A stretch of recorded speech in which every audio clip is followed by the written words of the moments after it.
Olá, amigos! Estamos aqui de volta para nosso estudo da noite, com essa apresentação inicial tão bonita, feita pela Ana. Espero que todos vocês tenham gostado, ficou muito bonita a introdução. Veja que os nossos estudos, né?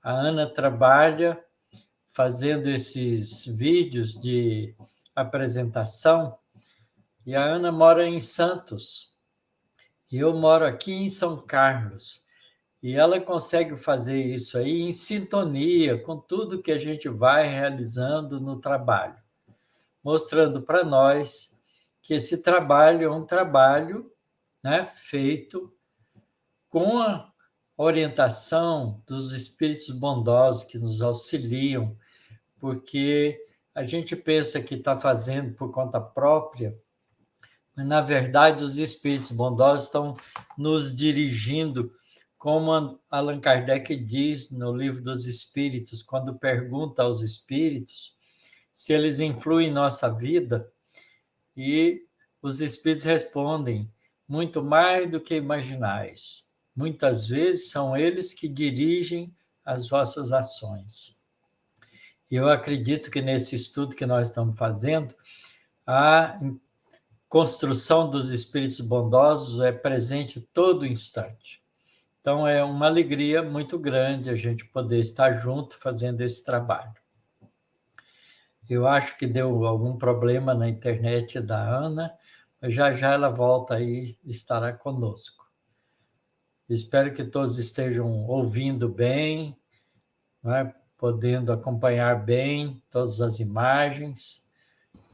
Se tiver algum problema, dá um retorno para a gente, que a gente vai tentando corrigir daqui. Eu acho que eu tive um probleminha na internet. Isso Mas eu mesmo. queria agradecer, né, a todos que já estão aqui com a gente. Eu não sei o que o senhor falou por enquanto, mas a Web Rádio Fraternidade, a Rede Amigo Espírita, o Centro Espírita Chico Xavier, que estão toda sexta-feira aqui com a gente.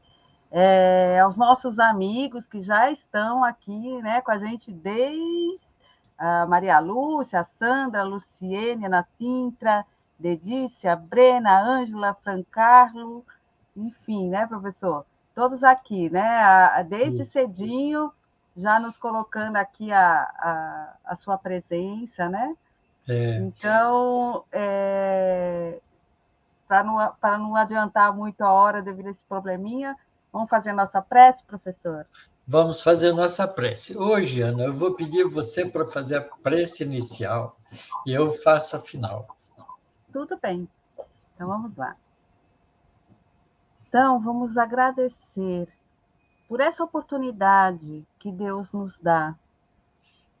Em nome de Jesus, que a gente possa aproveitar cada palavra do professor que será dita esta noite, que eu tenho certeza que será um grande conhecimento para cada um de nós. Que os nossos amigos espirituais que coordenam esse trabalho possam se fazer presente neste momento, amparando as palavras do professor Otacílio, que ele consiga fluir tudo aquilo que ele se preparou para falar para nós, que os nossos protetores espirituais, nossos amigos, que velam por nós, possam também estar presentes conosco nesse momento e que possamos estar atentos, tendo ouvidos de ouvir, para que não percamos essa oportunidade que é nos dada essa noite. Que assim seja. Que assim seja. Muito bom. Então, hoje eu vou fazer uma modificação da condução do nosso estudo, porque, como a gente pode observar no capítulo 3 do livro, quem tiver o livro aí, tiver com o livro na mão, vai acompanhar isso bem. O André Luiz depois do primeiro e o segundo capítulo, que ele apresenta o fluido cósmico e depois a estrutura do corpo perispiritual, nesse capítulo 3 ele já entra no tema evolução e começa, né, esse capítulo chama Evolução e Corpo Espiritual, e ele começa, então, fazendo uma apresentação dos primórdios da vida na Terra. Depois ele passa para o nascimento do reino vegetal, a formação das algas, a evolução desde os artrópodos, os dromatérios e anfitérios. Depois ele fala, né, nessa evolução até chegar às faixas inaugurais da razão no ser humano.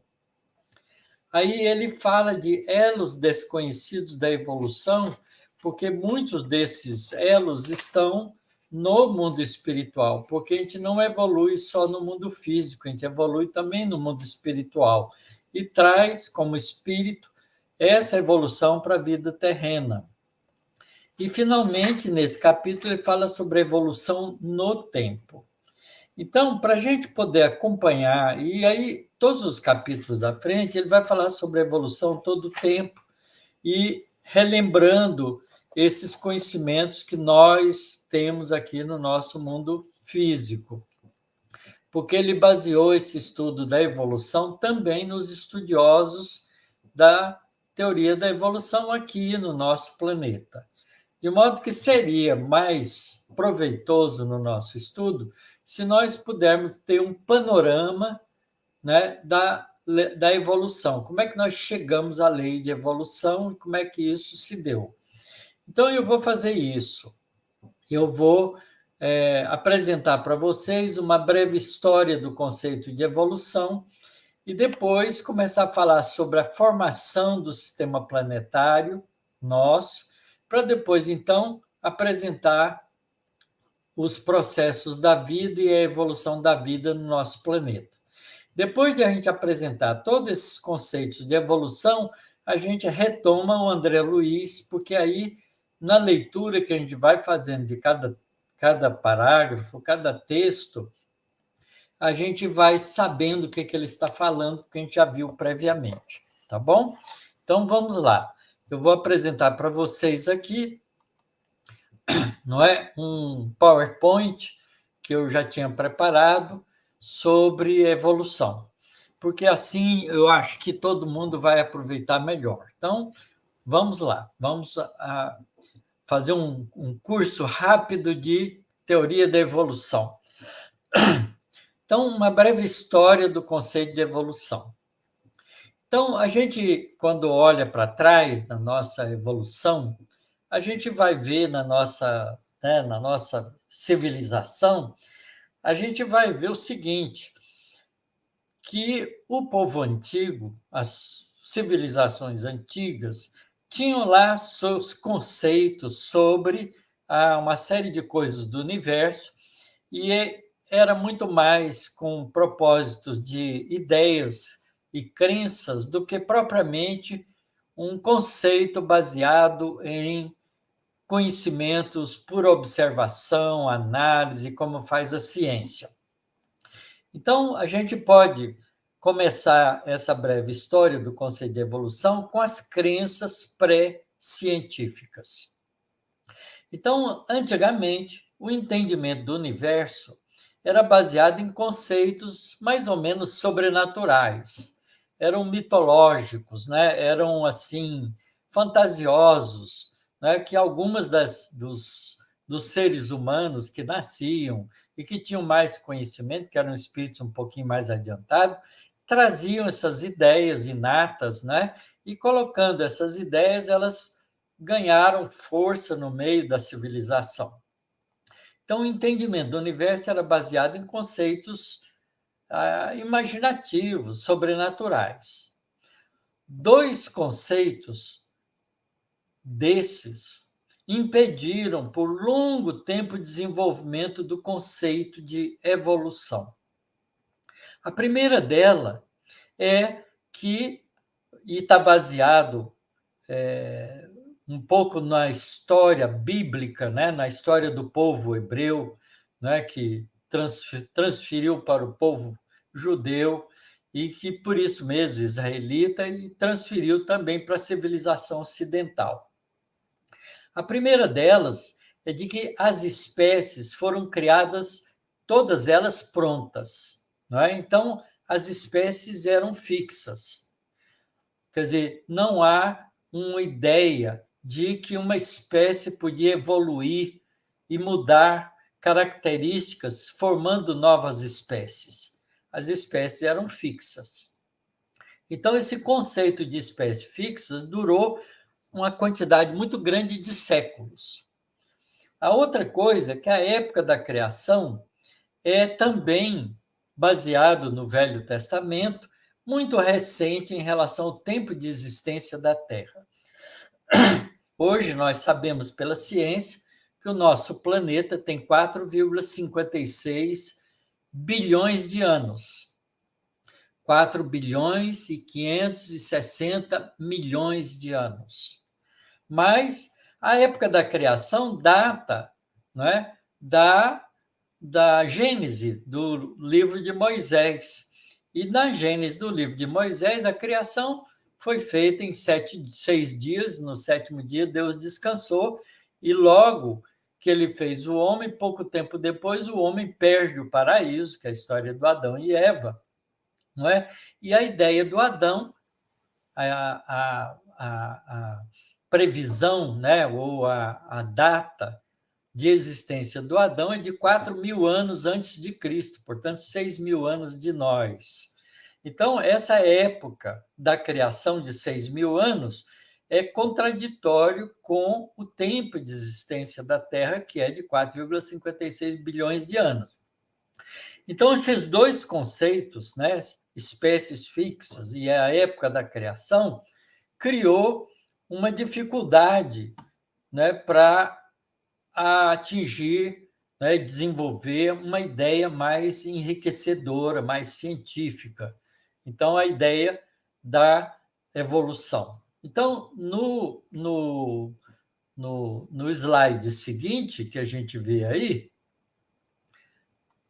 acho que você tirou, Ana, adicionar, isso. Por que não está entrando? Ah, tá bom. Aí.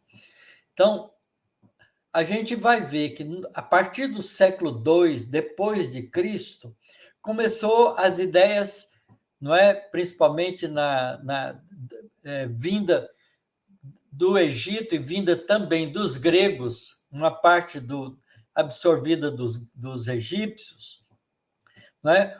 Começaram conceitos novos que foi mudando a maneira de pensar das pessoas mais cultas.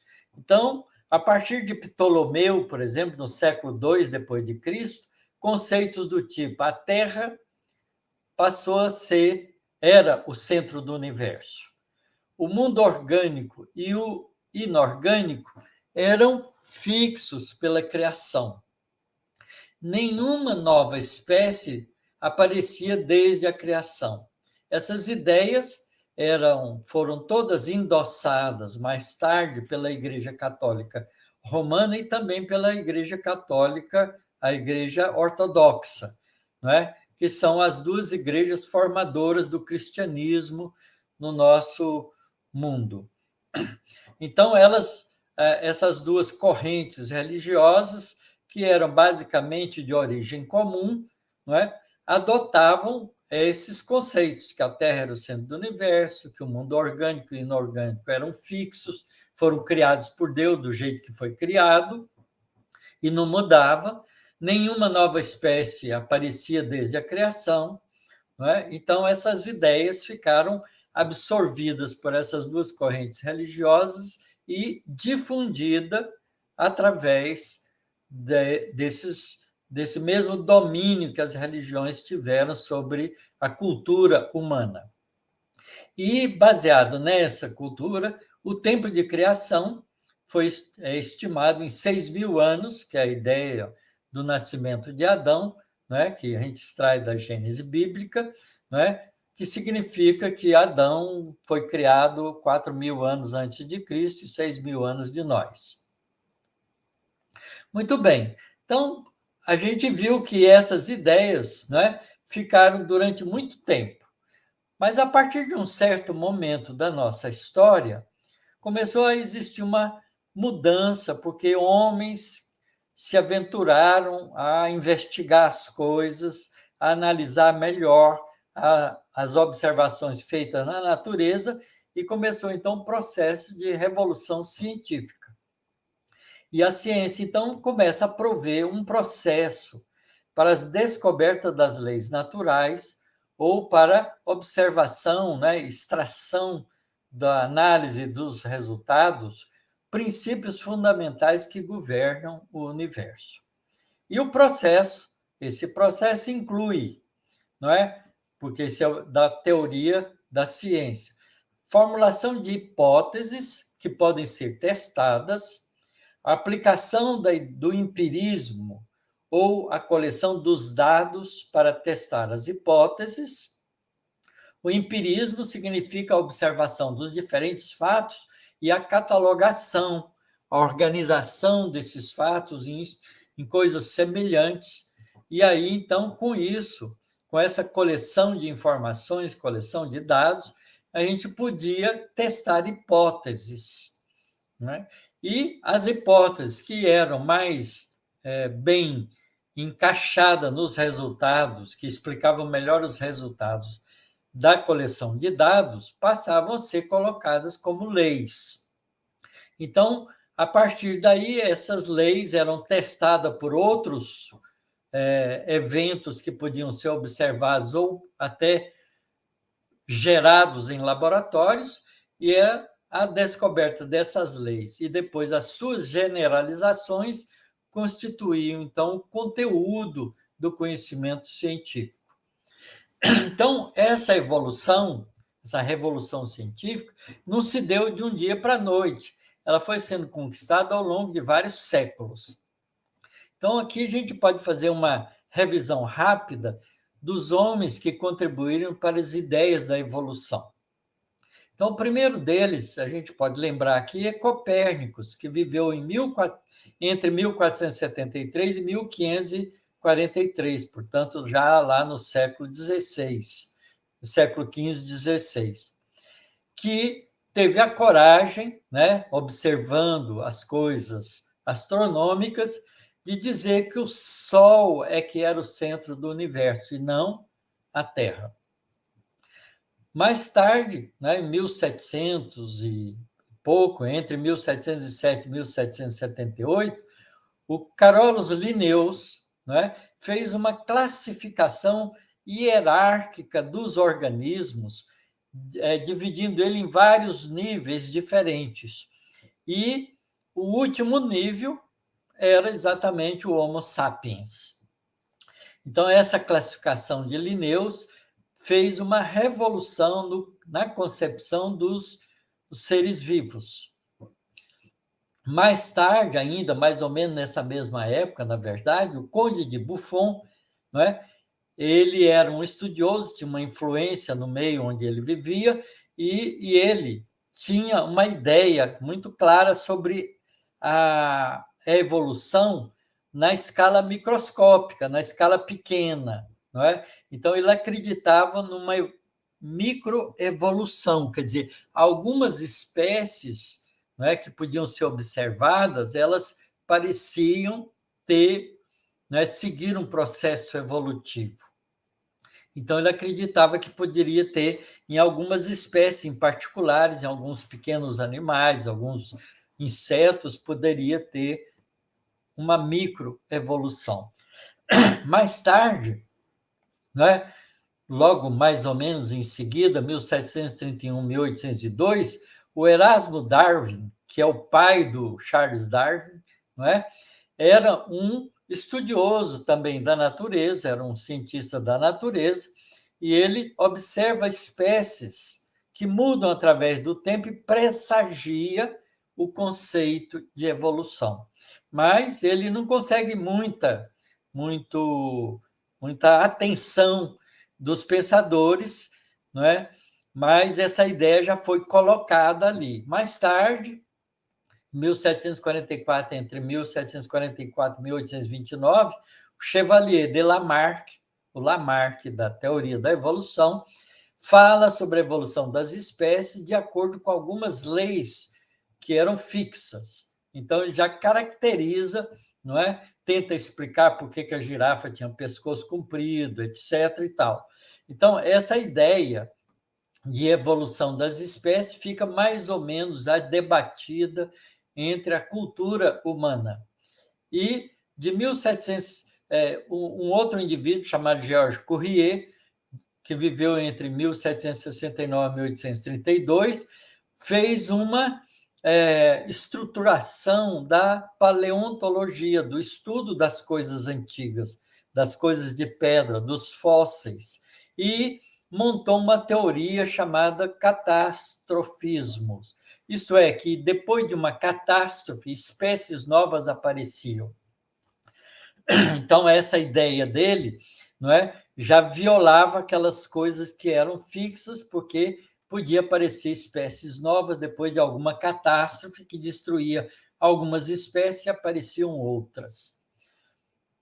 Mais ou menos nessa mesma época, logo em seguida, não é, vivendo de 1797 a 1875, Charles Lyell, não é, ele cria, não é, uma teoria chamada uniformitarismo, não é? E fala sobre a formação gradual da Terra. Quer dizer, a própria Terra não foi criada de repente pronta, mas ela foi, não é? Começou de uma determinada maneira e evoluiu ao longo de muito tempo. Essa teoria de Lyell ficou muito empolgada por muita gente começou a adotar essas ideias, e esses conceitos todos foram alterando aquelas ideias anteriores, baseadas nas crenças, nas religiões, na interpretação literalista, não é, do Velho Testamento. Mais tarde, ainda mais ou menos em sequência desse tempo, o Thomas Malthus, vocês já viram falar sobre a lei de Malthus, o malthusianismo, ele ensaia sobre o princípio populacional, não é? Faz uma análise do crescimento de população e como é que esse crescimento de população afeta o futuro da sociedade. E esse estudo dele foi conhecido, então, formalizado, e recebeu o nome de Lei de Malthus. Quer dizer, ele admitia que a população podia crescer seguindo uma lei exponencial. Mais tarde, logo depois, né, no século seguinte, o Charles Darwin, que viveu entre 1809 e 1882, não é, faz todo aquele estudo de observação em diferentes lugares, através das viagens que ele fez pela América do Sul, pela América Central, e ele, então, estabelece, quando volta para a Europa, toda uma teoria da evolução, onde ele enuncia essa frase que ficou famosa: favoráveis variações tendem a ser preservadas e desfavoráveis tendem a ser destruídas. Por isso, pode haver formação de novas espécies. Quer dizer, quando se forma novas espécies e as espécies que são desfavoráveis são destruídas, mas as que são favoráveis se desenvolvem. É a famosa seleção natural, né? Que foi anunciado em 1858 e depois publicado em 1859. Observem que essa data é uma data interessante, porque o Livro dos Espíritos foi publicado em 1857, um ano, mais ou menos um ano anterior à colocação, não é, da lei de evolução trazida por Charles Darwin. E mais ou menos contemporâneo dele, o Alfred Russel Wallace, que viveu em 1823 e 1913, foi contemporâneo de Charles Darwin, eles eram conhecidos um do outro, não é? Elaboraram teorias independentemente muito semelhantes, e ele, por isso mesmo, chega às mesmas conclusões de Charles Darwin. Então, a teoria da evolução hoje, ela é atribuída não só a Charles Darwin, mas também a Alfred Russel Wallace. Mas, nessa mesma época, também, Thomas Huxley, não é, se tornou um ferrenho defensor da evolução pelo processo da seleção natural. Como ele era um homem importante, ele canalizou e centralizou o pensamento da maioria dos estudiosos e dos pensadores da época. Hoje, a gente, então, tem uma teoria de evolução, mas ela não é mais puramente darwiniana, ela é o que a gente chama hoje de neodarwinismo. A teoria da evolução, modernamente, aceita é o neodarwinismo. Ela é baseada em algumas coisas de Darwin, mas tem várias outras coisas que foram somadas à teoria de Darwin. E a gente pode resumir esses conceitos que ficaram estabelecidos para a teoria da evolução em 4 processos básicos como mecanismo da evolução natural. A primeira delas é a mutação genética. Você pode ter mutações genéticas aleatórias, e essas mutações genéticas aleatórias, se elas são favoráveis, elas se desenvolvem. Se não são favoráveis, elas são destruídas. Esse é um método de produzir evolução, né? De fazer evolução por mutação genética. Mas há uma outra, que não é propriamente mutação genética, mas recombinação de genes. Por exemplo, você pode, não é, num processo de cruzamento de plantas ou de animais ou de espécies, fazer recombinação de genes e formar espécies novas. Os cientistas fazem isso muito com plantas e com alguns pássaros, não é? É possível a gente fazer com essas experiências também com insetos. Então, você faz recombinação de genes, misturando genes de uma espécie em outra, e essa recombinação pode gerar espécies novas. Um outro processo interessante que pode produzir evolução é o chamado isolamento reprodutivo. E aqui a gente pode dar um exemplo interessante. Na África, a gente tem um rio muito grande, né, que separa a África em duas regiões básicas de florestas. Quando esse rio se formou numa determinada época, não é? Por enchentes e por degelo de várias coisas, esse rio criou um isolamento entre os animais que viviam, porque é um grande rio, do lado direito, da margem direita, e os animais que viviam do lado esquerdo. E, curiosamente, o chimpanzé, 2 famílias de chimpanzé ficaram separadas pelo rio. De um lado ficou os chimpanzés com os gorilas, e do outro lado ficou os chimpanzés sem gorilas. Então, os chimpanzés que conviviam com gorilas tinham que disputar a alimentação, não é, e sobrevivência entre eles. Então, o chimpanzé que convive com o gorila é muito agressivo. E os chimpanzés que ficaram do outro lado do rio deram origem a uma espécie nova que tem uma atividade social muito diferente, que são os bonobos. Enquanto os bonobos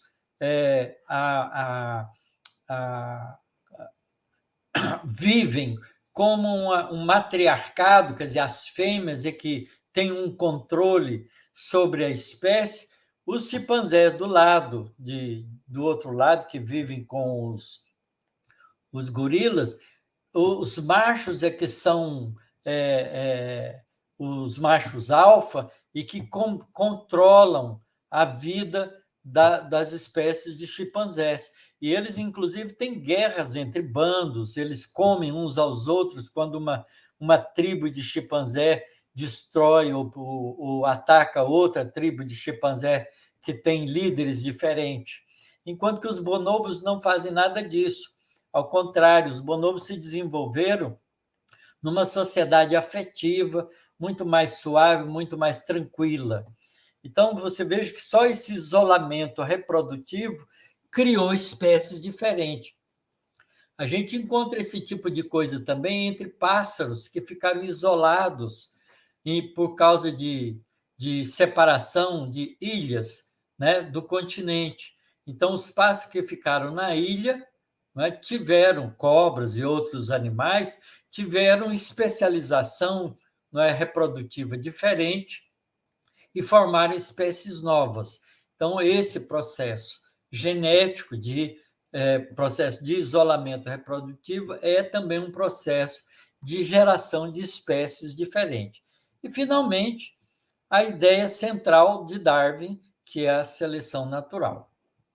Certo? Então, essas 4 coisas, mutação genética, recombinação de genes, isolamento reprodutivo e seleção natural, são os 4 processos básicos do mecanismo da evolução natural das espécies.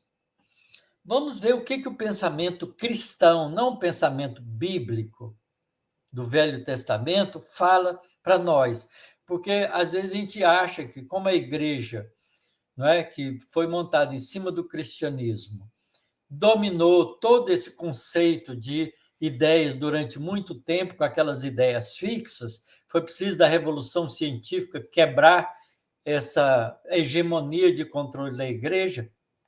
Muitas pessoas acham que o cristianismo é responsável por isso, mas a gente, quando estuda o evangelho de Jesus, a gente vê que não é nada disso, foi apenas uma distorção feita pelo poder temporal que a Igreja Católica exerceu de dominação sobre os povos da Europa, do mundo ocidental. Então, a gente encontra lá em Jesus, antes que Abraão existisse, eu sou. Então, vejam que Jesus está dizendo que ele é anterior a Abraão. Ora, se ele é anterior a Abraão, tá certo? Ele é um espírito mais velho do que Abraão. E aí tem uma outra frase dele, né, que também está no Evangelho de João, que ele diz assim: e agora, Senhor, glorifica-me tu, ó Pai, junto de ti mesmo, com aquela glória que eu tinha contigo antes que o mundo existisse. Aqui Jesus está dizendo que ele existia antes do mundo, antes do nosso mundo. Quer dizer, Jesus é anterior à Terra. Mas, quando ele ensina o Pai Nosso, Jesus se identifica como nosso irmão. Ora, e se ele era antes de nós, então a evolução é uma lei de Deus. É uma conclusão que a gente tira do estudo cristão, do estudo do cristianismo, não é? Porque Jesus se diz nosso irmão, mas ele é anterior ao nosso mundo. Isso significa que, se ele é nosso irmão, ele foi criado por Deus como nós. E se ele foi criado como Deus por nós e já está muito mais evoluído, significa que a evolução é uma lei divina.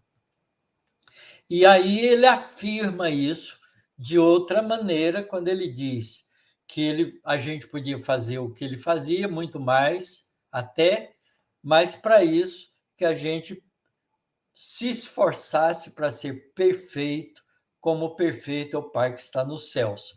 Então, para a gente se esforçar para ser perfeito, significa que a gente pode evoluir.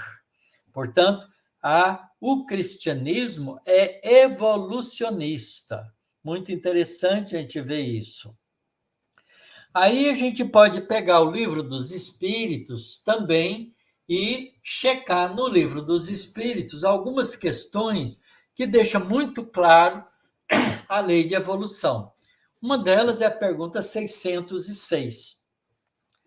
Não é? Porque Kardec pergunta para os espíritos assim: de onde tiram os animais o princípio inteligente que constitui a espécie particular de alma de que eles são dotados? E os espíritos respondem: do mesmo princípio inteligente que o homem tira o dele. Portanto, os animais são constituídos de princípio inteligente do mesmo jeito, como origem, do mesmo jeito que nós, os seres humanos. Aí, na pergunta 600A, ele conclui, né, por causa da resposta dos espíritos. A inteligência do homem e a dos animais emanam, portanto, de um princípio único. E os espíritos respondem que sim. Aí Kardec pergunta onde cumpre o espírito a sua primeira fase de desenvolvimento. E os espíritos respondem nos reinos inferiores da vida, mostrando que o princípio inteligente evolui desde uma fase bem rudimentar até chegar a uma posição de espírito humano, com consciência da própria individualidade. Aí Kardec conclui com uma nova pergunta, na 607A. Parece assim que a alma teria sido o princípio inteligente dos seres inferiores da criação? E os espíritos respondem afirmativamente e diz: é assim que tudo se liga no universo. Do átomo ao arcanjo, tudo está ligado. Não é? Então, essa frase clássica que a gente encontra no Livro dos Espíritos mostra claramente que também a doutrina espírita é evolucionista antes da teoria de Darwin ser publicada. Tá certo? Porque isso aqui está no Livro dos Espíritos, e o Livro dos Espíritos foi publicado em 1857. Então, é muito bom a gente saber disso. Então, para a gente resumir esse conhecimento, a gente pode dizer o seguinte da lei de evolução. Existem fases da vida. A primeira fase da vida é aquela do princípio inteligente e a vida celular.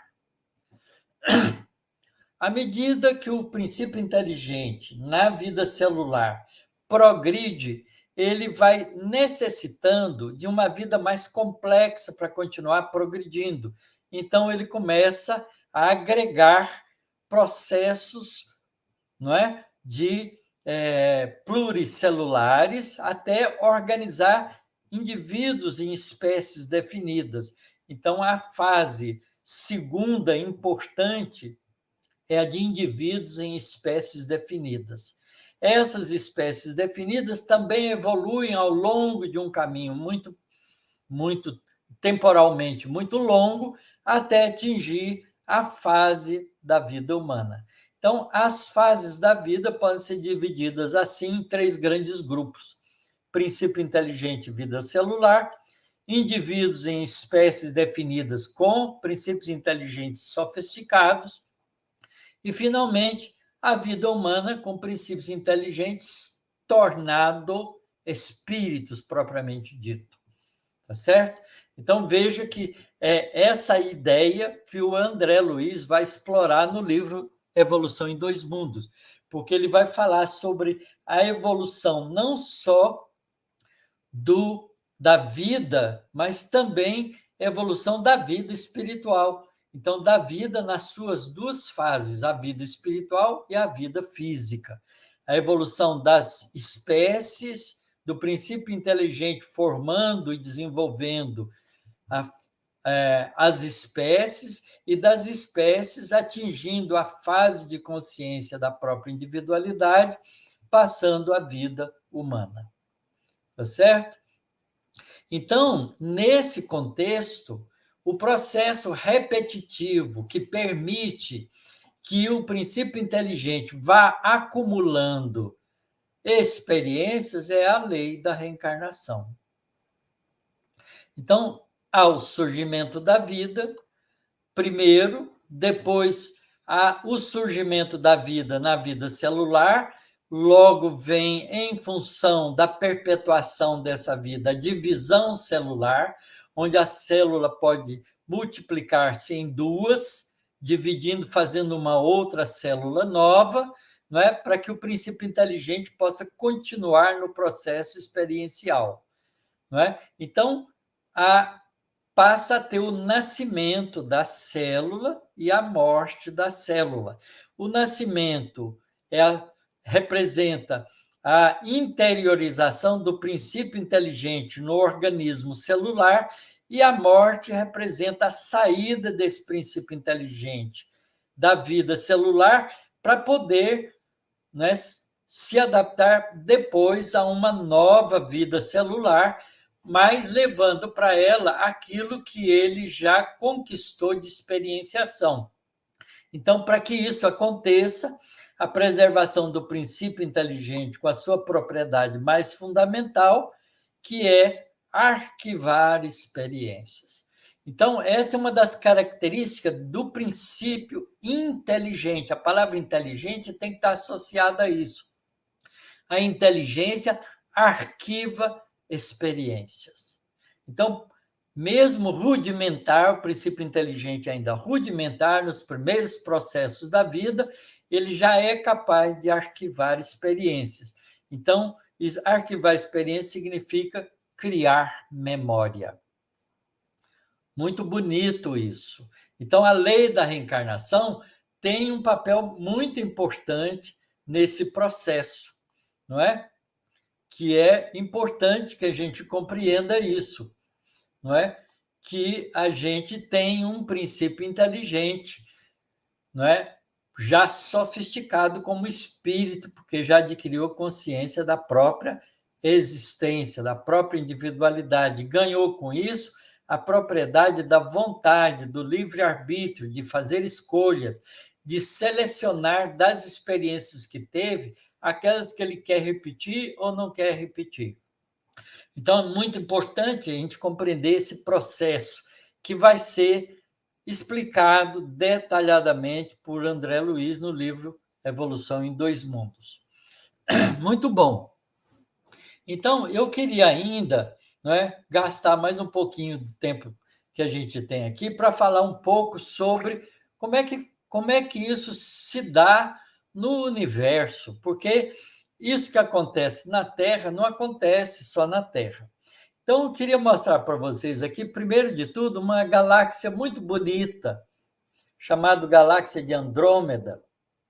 Essa galáxia está a 2 milhões de anos-luz afastado de nós. É um pouco maior do que a Via Láctea, onde nós estamos.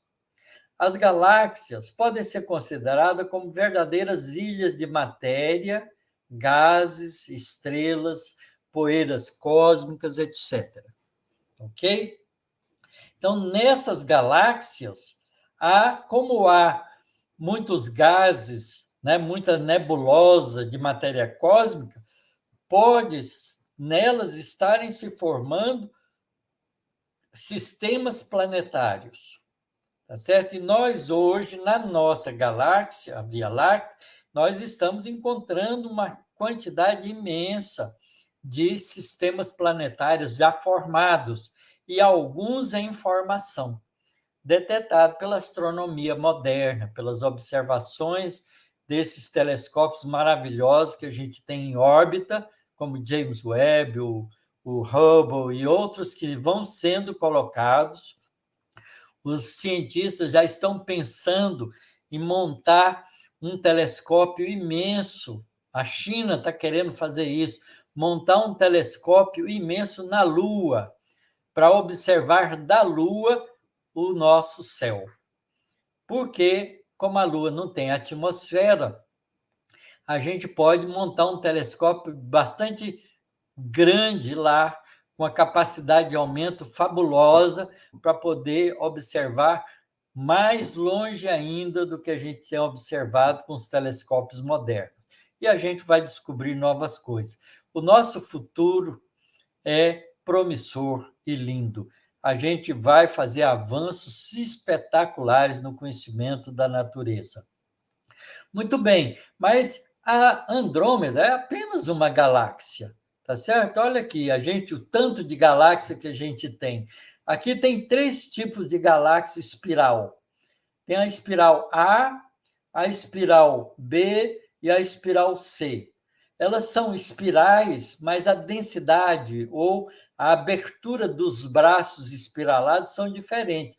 Vocês vejam que nessa primeira espiral A, tipo SA, não é? Ela é muito densa, enquanto que a espiral B já é mais aberta, com os braços mais abertos. E a C é mais aberto ainda, tendo vários braços, né, que se separam uma da outra. São várias galáxias. E nessa aqui do meio, a gente vê 2 galáxias, uma próxima da outra.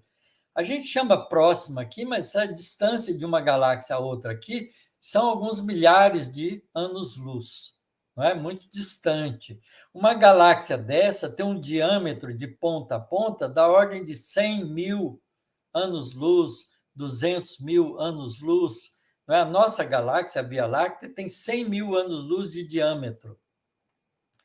Ela é muito... não é das maiores, porque a Andrômeda é bem maior do que ela. Mas a gente tem galáxias espetaculares. E tem tantas galáxias que aqui a gente deu um cálculo feito pelo cientista numa pequena nesga do céu, né? Aqui, olha, cada ponto desses amarelinhos que vocês estão vendo aqui nesse setor de arco aqui, né? Em cada dos pontos amarelos a gente tem representado uma galáxia em uma pequena faixa de céu de 500 milhões de anos-luz só da Terra. 500 milhões de anos-luz é pouco, porque a gente enxerga até 13 bilhões de anos-luz. Então, isso aqui é só uma amostra. Aqui a gente tem cerca de 4.000 pontos nesse pedacinho que representa 1/10 milionésimo do número total de galáxias observado no universo. Quer dizer, a gente consegue, a rigor, enxergar cerca de 12 a 15 bilhões de anos-luz longe de nós. E aqui tem várias galáxias mostradas aqui, ó. Essa A é uma galáxia espiralada super aberta, tá vendo? Essa outra aqui é uma galáxia bem compacta, com pequenos braços. E essa de baixo, não é? É uma galáxia pequena com um halo enorme em volta, é uma galáxia do tipo elíptica, não é? E a gente, então, tem galáxias de tudo quanto é tipo. E a gente tem fatos curiosíssimos, como, por exemplo, uma galáxia atraindo outra e elas colidindo uma com a outra. A gente fala colisão, mas não é colisão, tudo passa uma pela outra.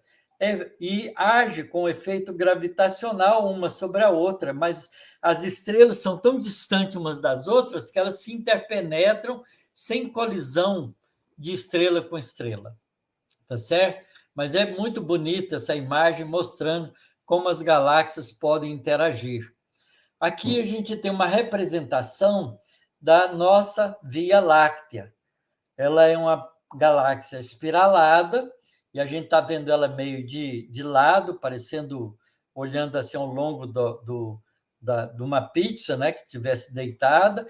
Essa parte que tem aqui, a parte central, chamado o bulbo, a parte global da galáxia, tá certo? E o centro da galáxia fica aqui, e a gente tem o plano da galáxia, que é um plano... É plano, mas não é um plano, porque ela tem uma espessura de cerca de 30 mil anos-luz, mais ou menos. É uma espessura de 30 mil anos-luz por um diâmetro de 100 mil anos-luz. Então, é um disco, né? Abobadado no centro. E junto disso, a gente tem uma parte globular em volta, cheio de, né, que a gente chama de halo galáctico, e nesse halo galáctico pode ter vários aglomerados estelares, onde você tem milhares de estrelas formando um grupo de estrelas, uma família de estrelas. Aqui tem estrelas azuis, que são estrelas recentes, e estrelas vermelhas, que são estrelas bastante antigas. O nosso Sol ficaria mais ou menos a 26 mil anos-luz do centro da nossa galáxia, num dos braços, não é, espiralados dessa galáxia. Muito bem, por que eu mostrei isso? Porque a gente pode agora entender como é que se faz um sistema planetário. É que nessas galáxias existe muita nuvem de poeira cósmica. Uma nuvem de poeira cósmica pode formar um aglomerado esférico que, por atração gravitacional, começa a contrair, indo para o centro pela ação da gravidade, começa a girar e vai se achatando. À medida que ela vai girando em torno de um eixo, ela vai achatando, né, por causa da força gravitacional, que vai puxando para o centro, mas as que estão girando vão ficando por causa do movimento no plano do movimento, e elas então vão colapsando, formando um disco. E nesse disco, à medida que esse disco vai formando, vai havendo, por atração gravitacional, empacotamento de matéria, dessa matéria cósmica, que é feita de estrutura atômica, de alguma estrela supernova que explodiu, que jogou átomos para fora, e vai formando, então, sementes de planeta que a gente chama de planetésimos. Esses planetésimos vão nucleando, por força gravitacional, a mais matéria até formar um sistema planetário como o nosso. Tá certo? Então, tudo isso gasta um tempo grande. Para uma nebulosa dessa virar um sistema planetário, gasta da ordem de 1 bilhão de anos. Tá certo? Cerca de vários milhões e milhões de anos. Né? Então, nosso sistema planetário se formou assim. E quando se formou o nosso sistema planetário assim, o planeta Terra, que foi o terceiro planeta, recebeu, não é, da bondade divina, não é, o comando passado para Jesus, e Jesus virou o governador do nosso planeta. Ele ajudou na formação do sistema planetário solar, com a nebulosa solar, junto com outros espíritos angelicais. Então, os espíritos superiores, angelicais, espíritos puros, trabalham com Deus na formação de estruturas planetárias pelo universo afora. Então, é muito bonito a gente saber isso, tá ok? E aqui a gente tem uma explicação por que os planetas internos são rochosos e os planetas externos são mais gasosos, por causa da distribuição de temperatura da nebulosa. Quando a nebulosa vai achatando, a parte central é a parte mais quente, por causa da colisão da matéria, que vai sendo atraída pela força gravitacional. Então, os primeiros planetas que formam mais perto do sistema da estrela são os planetas rochosos, não é, por causa da temperatura, não é, e à medida que vai se afastando em distância, a temperatura vai ficando fria, então, de repente, começa a congelar a água, congelar a amônia, congelar os gases. Então, são os planetas formados de matéria mais gasosa. É assim que se distribui o nosso sistema planetário. Júpiter já é um planeta relativamente gasoso, mas é um gás muito denso, né? Enquanto que os planetas mais externos são mais frios ainda e pode até ter mares de metano, mares de amônia, né? Mas a água não, porque já está congelada. A amônia também congela mais ou menos rápido, mas o metano demora a congelar. Para congelar precisa de temperatura muito fria. Então, os planetas mais distantes do Sol podem ter mares de metano, gás metano, que aqui é gás, mas lá, por causa da temperatura, liquefaz. Tá ok? E a gente pode, então, pensar numa linha de evolução, uma linha de tempo de evolução do nosso planeta Terra.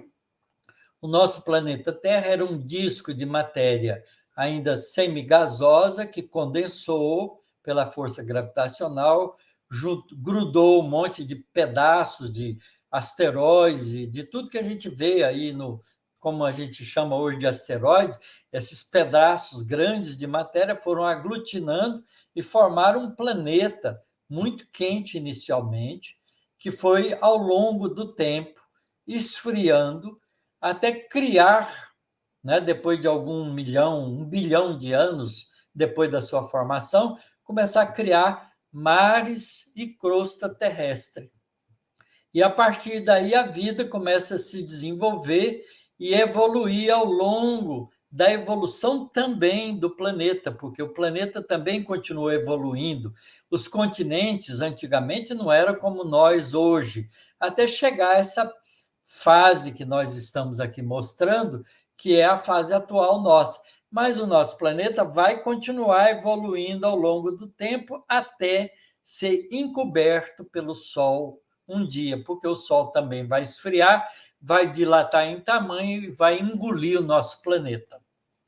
Tá certo? Então, essa linha de tempo aqui representa a evolução do planeta Terra, onde, quando tudo começou há 4,6 bilhões de anos atrás, ou 4 bilhões e 600 milhões de anos atrás. Então, isso aqui dá uma ideia também de que a evolução não é a evolução só da vida, mas é a evolução até das estrelas, dos sistemas planetários.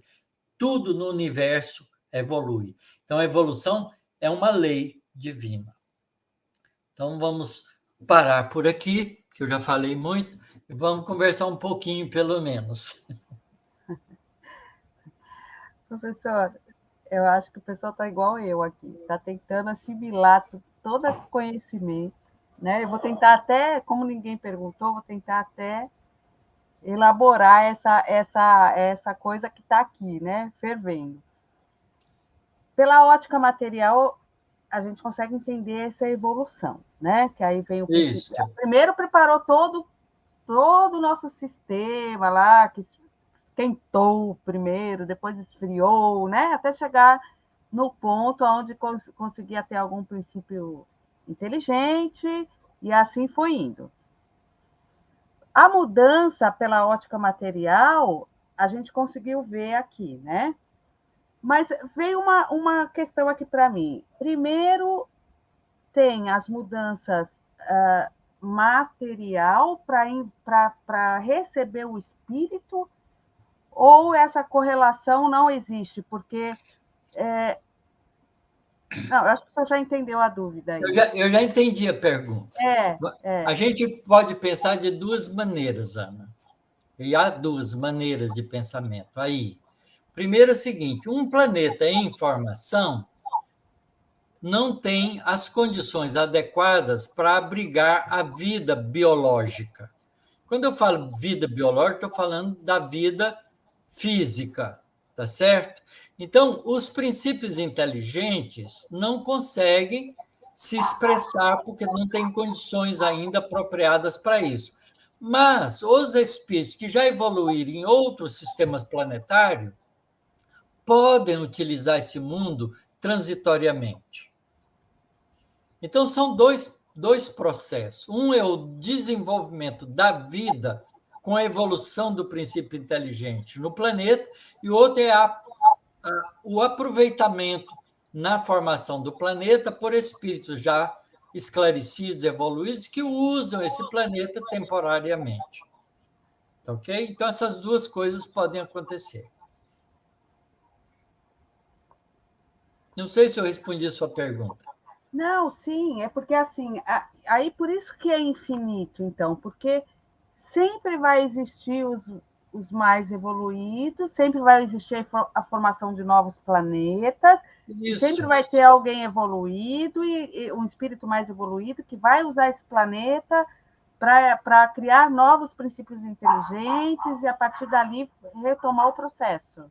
É claro, porque a Terra, o sistema planetário solar, não surgiu desde o começo. Ele surgiu em um determinado ponto, como existem sistemas planetários em formação e outros sistemas planetários em desestruturação. Porque a vida, Deus não criou o universo, Deus cria, continua criando todo o tempo. Então, tem sistema planetário novo, sistema planetário mais velho, sistema planetário extinto, tá certo? Tem toda uma história longa, porque Deus não para de trabalhar, não para de criar. Então, o nosso sistema planetário tem 4,6 bilhões de anos, mas o que Jesus viveu é muito, muito mais antigo, pode nem existir mais. Ele evoluiu num outro sistema planetário que não o nosso. Quando ele veio como espírito puro para cá, ele veio para ajudar a formação do sistema planetário. Onde que ele evoluiu? Certamente que não foi na Terra, porque a Terra não existia ainda. Tá certo? Então a gente tem que pensar que a criação é ininterrupta. Então, mas aí o senhor falou que a Terra um dia ela vai ser Engolida pelo sol. Engolida pelo sol, é essa a palavra, engolida pelo sol. E os espíritos que ainda não estão preparados vão para um outro planeta, então, em outra formação, início de formação? Olha, Porque vai isso ter vai gente na Terra. acontecer, isso só vai acontecer alguns bilhões de anos para frente. Até lá, nós todos já evoluiremos para a posição de espíritos puros. Quando acontecer, já não estaremos mais como Não, espíritos claro que aqui, né? não. Deus sabe Tá, o que faz, tudo no tempo certo. tá. Não, é que assim, é uma construção tão linda, né? Tão Linda, magnífica, mas é. também é necessária um dia, em bilhões, essa lei de destruição novamente. Mas, na verdade, a lei de destruição não é bem de destruição, é lei de transformação. Tá. Tá Essa certo? visão do acabar, então, é que está Tudo se equivocada. estrutura e desestrutura. Tá certo? Porque tem processos cíclicos. Não é? Essa matéria não vai ser perdida nunca, porque ela já foi criada.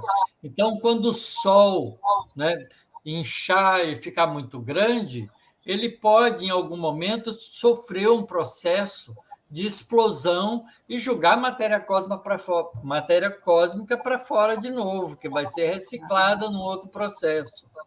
Tá, tá.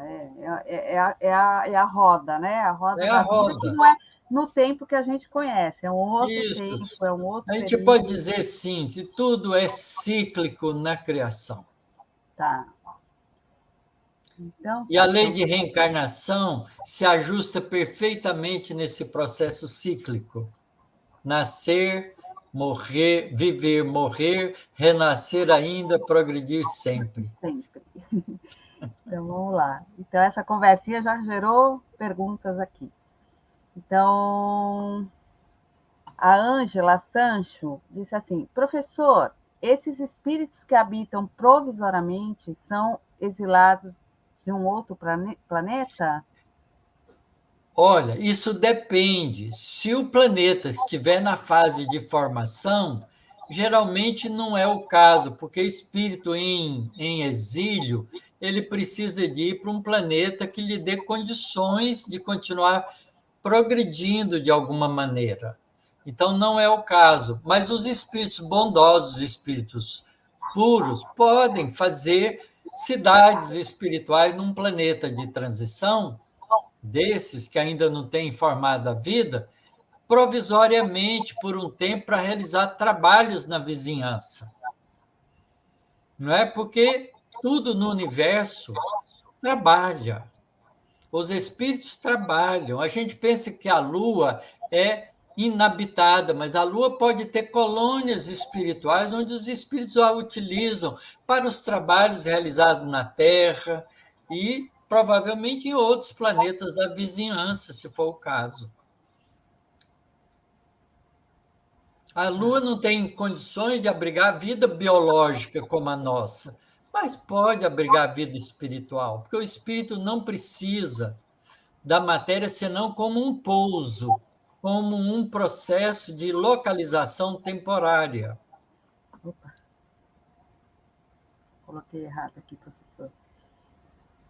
A Olga, ela falou assim: gratidão a Deus por colocar em nosso caminho alguém que sabe mais que nós determinado assunto cujo entendimento ainda não é difícil para nos ajudar a entender.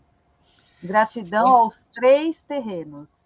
mas, mas é assim mesmo, Olga, sabe por quê? Porque você veja, o que o André Luiz está fazendo?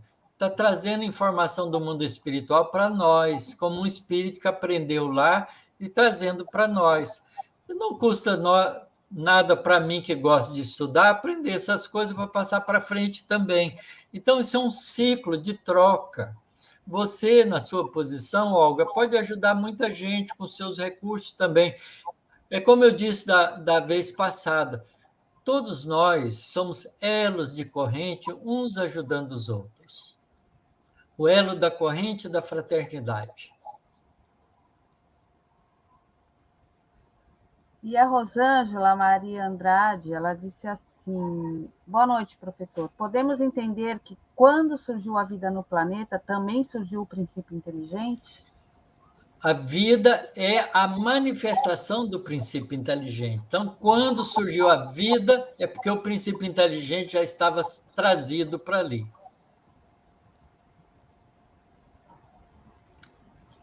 E o espanhol, ele falou assim: existindo espírito mais evoluído de outros locais, existe vida, matéria, em outro local fora da Terra? Isso é com certeza, os cientistas hoje têm certeza disso.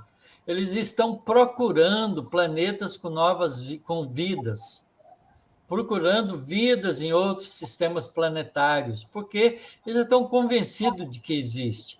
Isso não é um acidente que aconteceu num único planetinha que gira em torno de uma estrelinha das bilhões de estrelas que só a nossa galáxia tem.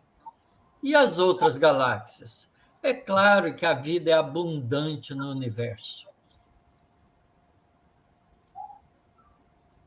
Nós um dia, né? Porque quando Jesus fala, vós sereis anjos, seremos anjos nesse sentido também. Estaremos um dia, Claro, né?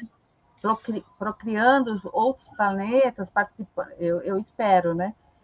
como Fazendo outros Deus, planetas. é, como Deus cria sempre, quando a gente for espírito angelical, a gente vai ajudar a formação de sistemas planetários novos e ajudar a formação de vida com princípios inteligentes criados por Deus novos, para continuar o ciclo da criação divina, porque Deus criou, cria e criará sempre.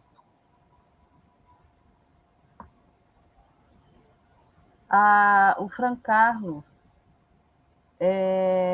diz assim: professor, eu entendo que não será agora, mas com o enfraquecimento do Sol, a força de atração também não enfraqueceria? Não é a força de atração. Na verdade, a gravidade, quando o Sol começar a expandir, porque esfriando, a pressão interna muito grande, ele começa a expandir, tá certo? Porque a gente não pode esquecer que o Sol é uma matéria gasosa super densa e muito quente. Então, à medida que for esfriando de fora para dentro, ele vai expandindo. E a expansão dele vai aumentando o raio do Sol e aumentará suficiente para englobar e engolir o próprio planeta Terra. E essa matéria quente ainda, acima da temperatura da Terra, vai englobar o nosso planeta, tá certo? Mas certamente que o planeta nosso, enquanto essa matéria do Sol tiver no interior da nossa órbita, em torno do Sol, a Terra vai girar em torno do Sol do mesmo jeito, porque a força gravitacional é uma força central. Ela age como se toda a matéria do Sol estivesse concentrada num único ponto do centro do Sol. Quem já estudou um pouco de física da lei da gravidade já sabia disso, tá certo? A força gravitacional é uma força central que puxa para dentro, é uma força atrativa. Então, se a gente esquecer que o Sol tem dimensão e conseguir pegar, empurrar toda a matéria do Sol para o centro do Sol, como se a gente pudesse condensar toda lá, não alteraria o movimento da Terra.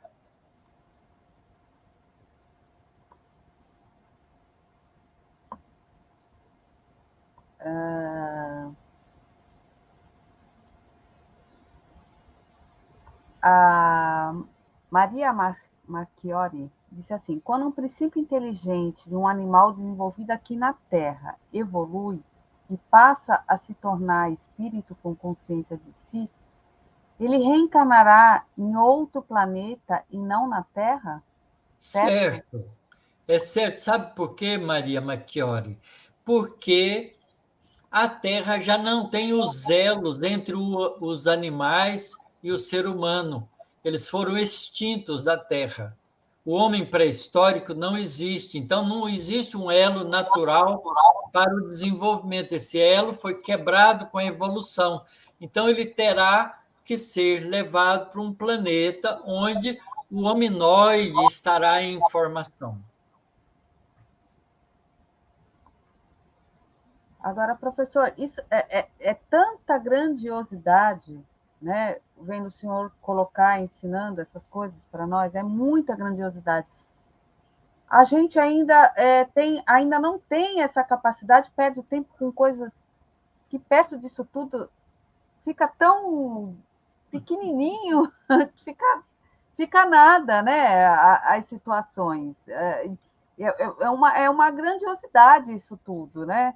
É. Ana, Aí, enquanto espírito, eu não consigo entender porque que eu, inclusive, né, nós perdemos tanto tempo em coisas que são irrelevantes. são irrelevantes, é. É porque, na verdade, o conhecimento, Jesus disse isso: conhecereis a verdade e a verdade vos libertará. O que Jesus quis dizer com isso? Ele quis dizer que, à medida que a gente vai conhecendo, a gente vai aprendendo a ser humilde, não é? Porque, apesar da gente ser ainda tão ignorante, tão pequeno, a gente já é capaz de entender e pensar essas coisas. Então, a gente é pequeno por um lado e grande por outro, porque essa é a coisa maravilhosa da nossa herança de Deus. Nós fomos criados à imagem e semelhança de Deus.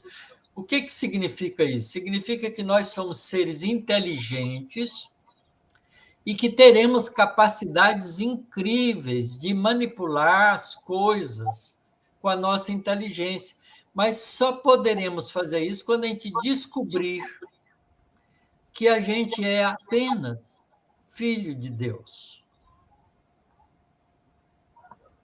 Quer dizer, precisa de humildade também. Então, mas assim, a necessidade dessa criação, no meu ponto de vista, que ainda pequeno, né, eu vou classificar de selvagem, né, porque nós fomos criados muito primitivo, muito selvagem, né, professor? Então, por que a necessidade de ser criado assim, tão rudimentar, de uma maneira tão ainda muito, mas é muito, porque é muito distante dentro dessa grandiosidade, né? É porque a gente ainda pensa pejorativamente com relação ao que é ser selvagem. Na verdade, selvagem é um estado de momento do processo de evolução do princípio inteligente, que é transitório, Ana. Isso não tem importância nenhuma. Tá, faz parte, então, Faz parte. faz parte até Aquilo, viver esse a momento gente. Você rudimentar. sabe por que a gente acha que é selvagem?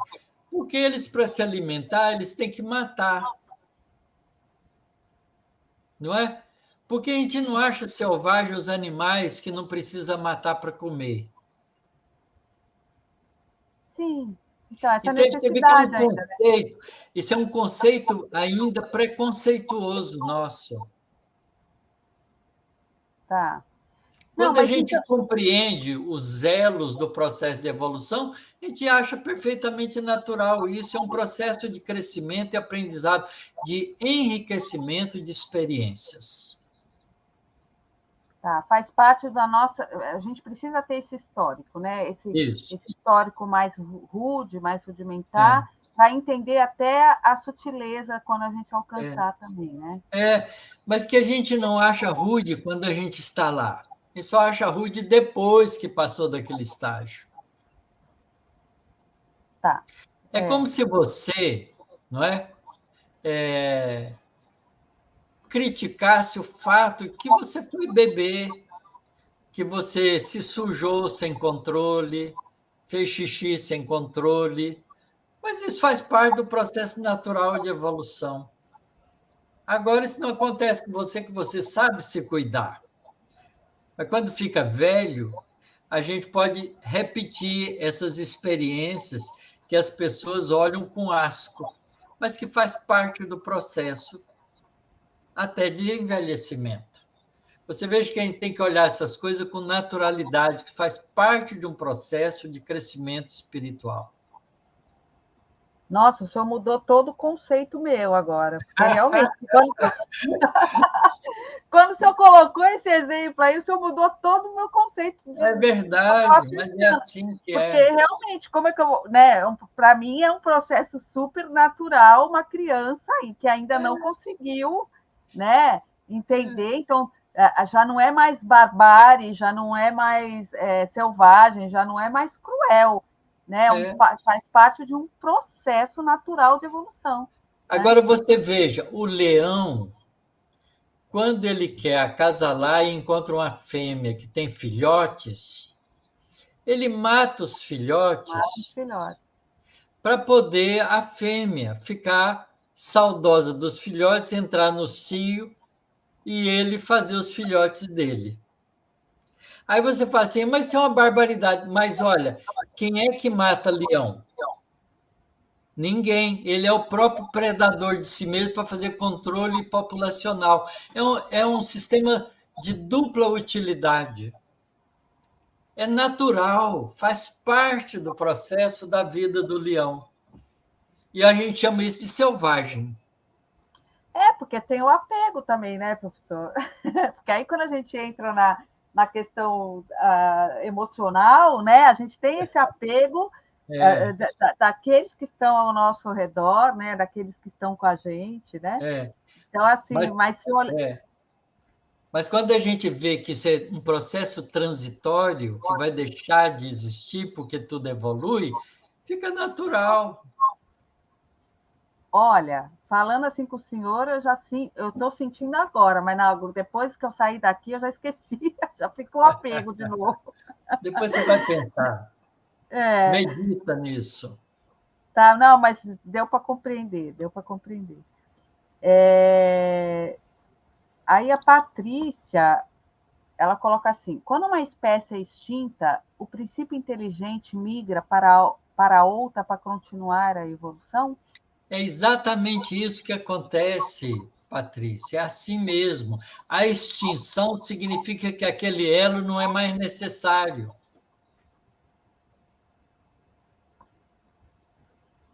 Peraí. Aí a Rosângela Maria Andrade diz: nós ainda continuamos a matar para viver, para nos alimentarmos, infelizmente. Mas olha, Rosângela, nós vamos parar isso. Só que isso não é de repente. É que, como nós evoluímos individualmente, quem progride um pouco mais e acha que isso é um absurdo, para de fazer. Quem vem para atrás ainda continua fazendo. Isso é natural. Todo esse processo é um processo evolutivo lento. É isso que a gente tem que compreender. Os dinossauros foram um processo evolutivo lento. Depois nós vamos ver quanto tempo eles viveram na superfície da Terra. Foi muito lento, muito mais tempo do que o homem vive. Mas quando chegou a não necessidade mais desse elo, ele deixou de existir. Então, isso é natural num processo. A Terra, um dia, deixará de matar os animais para usar como alimento. Mas ainda não é a hora de fazer isso. Nós ainda não sabemos fazer isso. Professor, a grande lei que rege isso aí, então, desse processo junto com a evolução, é a lei de ação e reação? São dois mecanismos: a escolha e as consequências. A lei de ação e reação regula as consequências para o aprendizado. A escolha é a tentativa de aprender uma experiência nova. Então, as consequências ensinam se a experiência nova é boa ou ruim, se ela é produtiva ou não produtiva. A lei de causa e efeito é a lei reguladora do processo de evolução. Que aí tá tudo se encaixando. Aí o É erro ele lindo. faz parte, Você acha, as leis divinas são lindas. tá? Faz parte errar, então. Então Faz nós erramos parte. constantemente, É né? natural, é um processo de aprendizado. O que é ruim é você descobrir que aquilo é errado e insistir naquilo por um tempo longo. Aí é perda de tempo.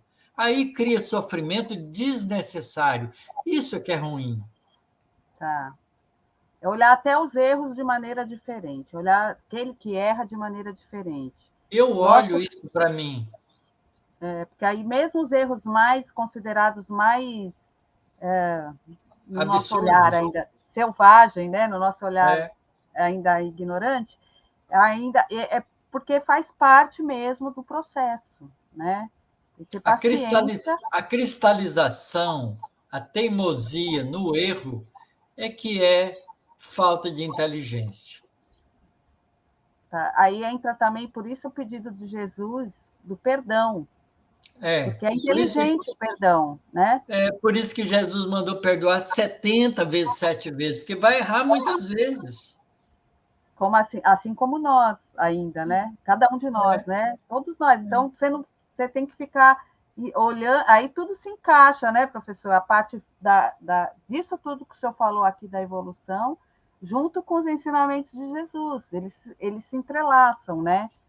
é. E, Deixa eu fazer um aviso, que eu estou vendo que tem gente que já está querendo sair. tá bom, vai. A próxima sexta-feira, que será dia 22, eu vou ter um impedimento de estar com vocês. Então, nós não vamos ter na próxima sexta-feira a nossa live do estudo Evolução em Dois Mundos, mas teremos na seguinte, tá certo? Só essa próxima sexta-feira. Então, estou avisando para aqueles que quiserem sair, porque já está passando da hora, para ficarem já de aviso.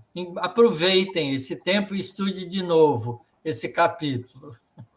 Mas ninguém arredou, quer dizer, começou agora, mas ninguém tinha arredado o pé, não, estava todo mundo aí. Aí, ó, a Olga, primeiro a Suzy, né? A Suzy colocou assim: nós somos ínfimos diante de tal beleza, né? Mas somos ínfimos bonitos, Suzy. Porque a beleza da criação divina também está em nós. A Olga, ela colocou assim: se todos nós tivéssemos essa disposição e boa vontade em divulgar e dividir com outros o nosso conhecimento, já estaríamos na regeneração. Você é exemplo. Gratidão, amigo. Eu estou tentando. Vamos junto, que é melhor do que sozinho. A Helena Ribela disse: ainda estou legendado tudo isso. Só posso agradecer estar aqui nesse importante momento. Boa noite e até a semana que vem. Então, professor, as nossas perguntas encerraram, né? E o pessoal já está começando a se despedir aqui mesmo, né? E é isso. Aí agora eu acho que a gente pode partir para o nosso encerramento, que nós estamos aqui partindo para Podemos. quase 10h30, né? Chegamos É, a 111 e ainda estamos aqui, acima dos 100 ainda, 105 pessoas simultaneamente, né? No mínimo, porque às vezes tem mais de uma, né? Juntos assistindo, isso. entrelaçado pelos nossos corações, né? E Então, muita gratidão pelo que o senhor trouxe para nós hoje, que foi realmente muito diferenciado, interlaçou ainda mais, fortaleceu ainda mais os nossos conhecimentos, né? O nosso entendimento, porque é um assunto difícil, né? Então, nós vamos continuar falando um pouco de evolução nas próximas, acho que talvez nas próximas duas sexta-feira, mas pulando essa próxima que eu vou ter um impedimento, tá tá certo? certo. Tem uma feira do Livro Espírita lá em Campinas e eu vou precisar de ir na feira do Livro Espírita lá, então não vou poder estar na sexta-feira. Mas na outra sexta-feira seguinte e as demais vou estar presente. Então, nós vamos continuar esse estudo da evolução mais um pouco, para depois a gente poder compreender o André Luiz melhor. Então, vamos fazer nossa prece de Vamos. O Ronaldo agradecimento. mandou um recadinho aí, ó, no trânsito e ouvindo o final. Abraços. Muito bom. Então, professor, o senhor faz a prece, então? Faço, faço. Então, Coloquemos o nosso pensamento em sintonia com o nosso Criador, nosso Pai Celestial, que cria todas essas coisas maravilhosas para nós estudarmos. À medida que vamos aprendendo, vamos conhecendo também o pensamento de Deus. Tudo isso nos aproxima dele. Quanto mais a gente sabe, mais a gente aproxima e admira o nosso Criador. Mais a gente aprende a amá-lo. Querido Pai Celestial, agradecemos de todo o nosso coração pela oportunidade de estarmos juntos aprendendo lições preciosas para a nossa evolução. Abençoe, Senhor, todos os nossos irmãos em humanidade, que todos nós possamos compreender a importância de considerarmos-nos uns aos outros como uma única família, como irmãos, como amigos, como companheiros de jornada evolutiva. Abençoe-nos agora e sempre, Senhor. Muito obrigado por tudo que temos recebido. Que assim seja. Boa noite a todos. Deixa eu pôr os últimos aqui. Boa noite. E até, sem ser essa sexta, a próxima. Com mais Isso. tudo. Um beijo. Um beijo para todos.